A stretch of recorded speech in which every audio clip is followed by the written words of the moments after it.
Selamat malam, kami dari kelompok 2 Observasi Psikologi Gestalt. Perkenalkan, nama saya Fani Waldo dengan NIM akhir 67. Perkenalkan, saya Farah Stefano Gilan dengan NIM akhir 068. Perkenalkan, saya Muhammad Taufik Faisal Ramadhani dengan nama akhir 069. Kenalkan, saya Dona Bintang Arsitia dengan NIM akhir 70. Perkenalkan, saya Hansa Elisha Putri Dewi dengan NIM akhir 071.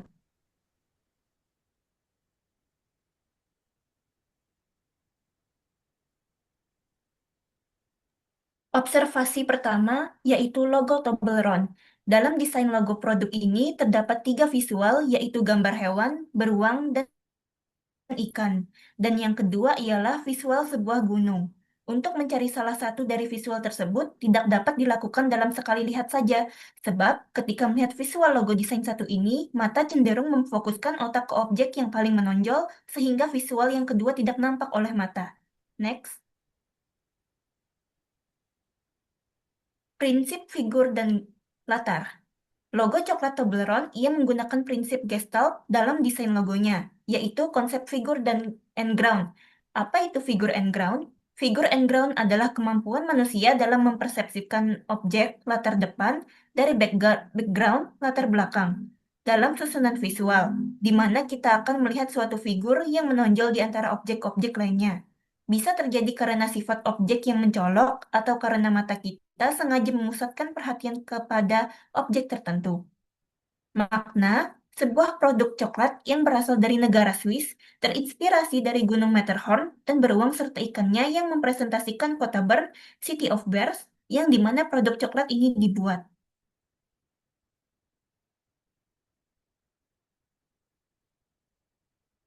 Next, keunggulan. Prinsip figur dan latar ini sederhana, simple, unik, dan menarik. Sehingga dapat menarik konsumen berpikir lebih lama dalam melihat visual prinsip ini. Otak mereka menangkap dan menginterpretasikan visual apa saja yang terdapat dalam logo tersebut. Kelemahannya, kesalahan interpretasi atau salah menafsirkan pola visual desain, dan juga pesan visual kedua yang kurang fokus jika hanya melihat desain ini satu kali. Next.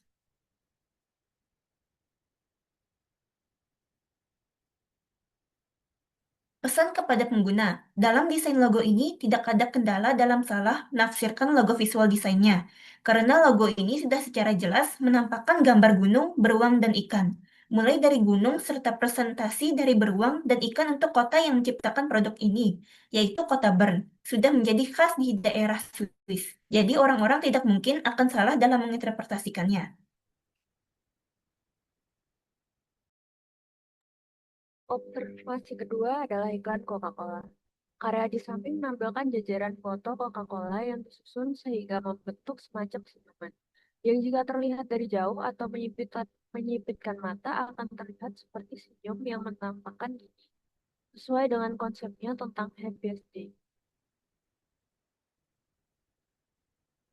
Prinsip yang digunakan yaitu pertama, prinsip closure. Susunan foto Coca-Cola tersebut membuat kita melihat bahwa bentuk keseluruhannya adalah sebuah senyuman.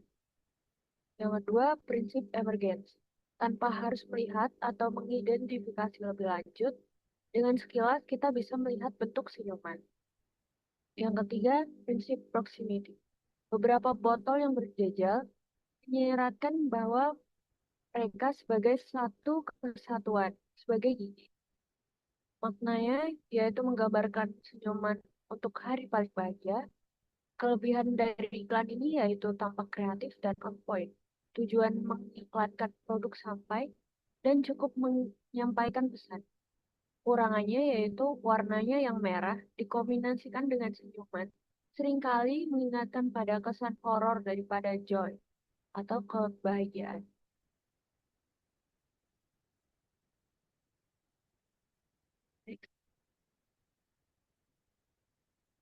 Iklan ini menyampaikan bahwa perusahaan Coca-Cola ikut serta merayakan hari paling bahagia pada 21 Juni di tahun 2013 dengan berbagai semangat yang lebar.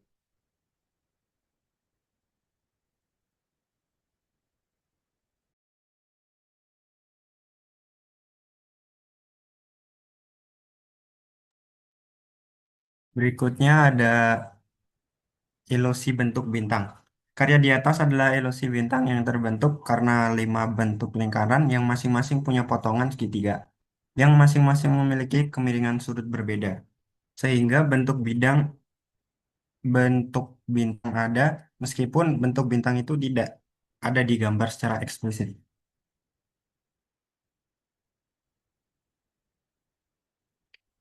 Prinsip yang terkandung di dalamnya adalah yang pertama, prinsip closure. Walaupun tidak ada garis di tengah atau gambar bintang di tengahnya, kita tetap bisa merasakan ada bentuk bintang yang muncul. Lingkaran yang memiliki motif potongan segitiga seperti memberi batas supaya ilusi bintang ini terjadi. Yang kedua, prinsip figur latar. Ilusi di tengah menjadi figur. Walau aslinya hanya layar putih, objek lingkaran hitam sebagai pengarah mata kita merangsang visual yang belum tertuju.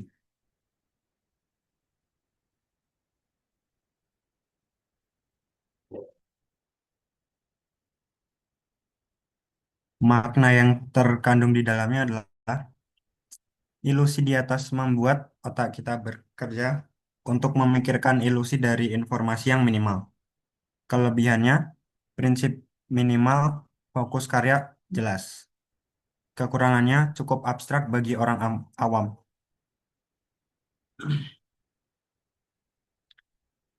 Efek ilusi sudah muncul dan cukup bekerja. Konsep sudah solid dan efektif secara visual. Namun itu semua bergantung sama interpretasi masyarakat yang mana sebagian menganggap bahwa karya ini terlalu abstrak, sehingga bentuk ilusi terkesan tidak memiliki makna yang mudah dipahami. Berikutnya ada lukisan karya MC Escher. Karya ini menampilkan pemandangan desa dari atas, lengkap dengan sawah, kanal, kota kecil, dan kincir angin. Nama lukisan tersebut ialah Day and Night, yang bikin khas. Petak-petak sawah berubah menjadi bentuk burung, lalu burung-burung itu terbang berlawanan arah, burung putih menuju malam, burung hitam menuju siang. Efek metamorfosisnya halus, simetris, dan sangat kalkulatif. Next. Yang pertama ada figur and ground. Burung putih jadi figur di sisi gelap dan burung hitam jadi figur di sisi terang. Dua realitas siang dan malam saling membalikan peran. Yang kedua ada similarity atau kesamaan. Bentuk burungnya mirip, cuma warna dan orientasi yang beda. Kesamaan bentuk bikin pola terasa teratur. Yang ketiga ada continuity atau keterhubungan. Petak sawah berubah pelan-pelan jadi burung, lalu burungnya terus mengalir ke area langit. Mata kita mengikuti alur itu otomatis. Yang keempat ada closure atau keterlengkapan. Burung burung tidak selalu digambar penuh, ada cuma garis atau potongan, tapi otak langsung melengkapi bentuknya. Yang kelima ada simetri dan balance. Siang malam, hitam dan putih, kiri dan kanan, semuanya dibuat seimbang tapi tetap dinamis. Okay, next. Kemudian makna dualitas, siang dan malam, terang dan gelap, positif dan negatif. Keterhubungan, bentuk sederhana yaitu sawah bisa berubah menjadi bentuk kompleks seperti burung tanpa patah. Kemudian ada ritme kehidupan. Burung terbang berlawanan arah seperti waktu yang terus berjalan, tidak pernah berhenti. Ilusi visual sebagai metafora bahwa dunia bisa dilihat dari sudut pandang yang tidak biasa. Kemudian ada kelebihan. Teknis sangat presisi. Transisi pola ke objek dibuat mulus, nyaris mustahil tanpa perhitungan detail. Konsep metamorfosis cerdas, perubahan realitas terasa alami. Ilusi optik kuat artinya kita bisa bolak-balik fokus dan menemukan struktur baru setiap kali melihat. Simbolis dan visual kuat, simpel, tapi mendalam. Kekurangannya secara objektif, kekurangannya lebih ke pendekatan gaya, bukan eksekusi teknis. Kurang ekspresif secara emosional karena sangat matematis, rasanya dingin, narasi tidak eksplisit, maknanya butuh analisis, tidak langsung dimengerti untuk penonton awam. Kontras ekstrim membuat beberapa detail hilang atau terasa gelap terang.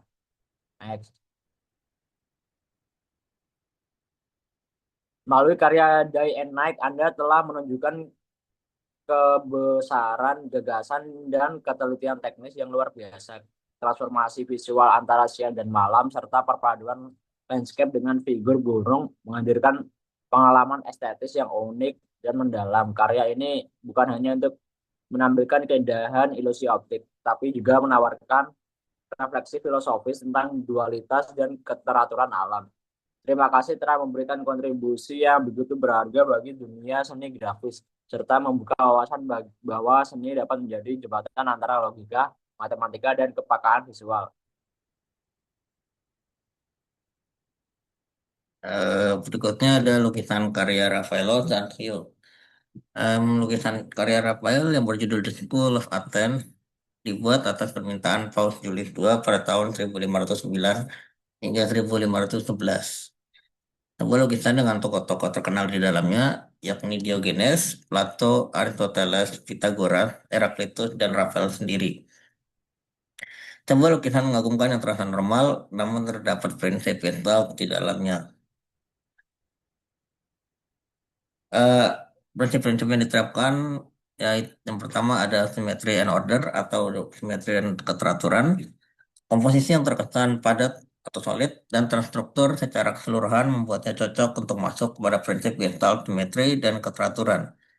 Meskipun sebagian figur atau karakter tidak ditempatkan secara simetris satu sama lain. Lukisan tersebut nampak tetap seimbang dan tidak ada yang nampak lebih berat atau dominan. Yang kedua ada figur fotogram atau figur atau latar belakang. Raphael sebagai kreator atau pencipta menciptakan sebuah kontras sehingga tercipta pengelompokan pada dua kelompok, yaitu tokoh filsuf sebagai figur dan tokoh arsitektur sebagai latar. Ini memungkinkan audiens atau konsumen atau penikmat membedakan kedua golongan dari tokoh-tokoh yang ada di dalam lukisan tersebut. Dan ada maknanya. Makna yang paling mendekati dari lukisan tersebut adalah menciptakan sebuah representasi perpaduan antara filsafat Yunani kuno dan Kristen pada masa Renaissance, di mana para tokoh filsuf dan ilmuwan terkemuka pada masa itu berkumpul untuk berbagi pengetahuan masing-masing dari mereka. Dan kelebihannya dari lukisan ini yakni keseimbangan antara figur dan latarnya yang menciptakan kesimetrisan tanpa nampak kemiringan secara jelas dan atau langsung. Kurangannya dari lukisan ini cukup jelas, yaitu ambiguitas dari tokoh-tokoh tersebut sehingga orang awam atau pluralis seringkali kesulitan mengidentifikasi siapa saja tokoh-tokoh yang ada di dalamnya, serta membutuhkan pengetahuan dasar akan sejarah untuk dapat memahami figur atau latar pada lukisan tersebut. Pesannya untuk sebuah lukisan yang menakjubkan dan patut diapresiasi akan kemampuan sang pelukis, yaitu Rafael, menciptakan sebuah keseimbangan atau simetris dan keteraturan pada figur dan latarnya, serta tema yang diangkatnya untuk menghormati tokoh-tokoh terdahulu pada masa klasik. Sekian dari presentasi dari kelompok 2. Terima kasih.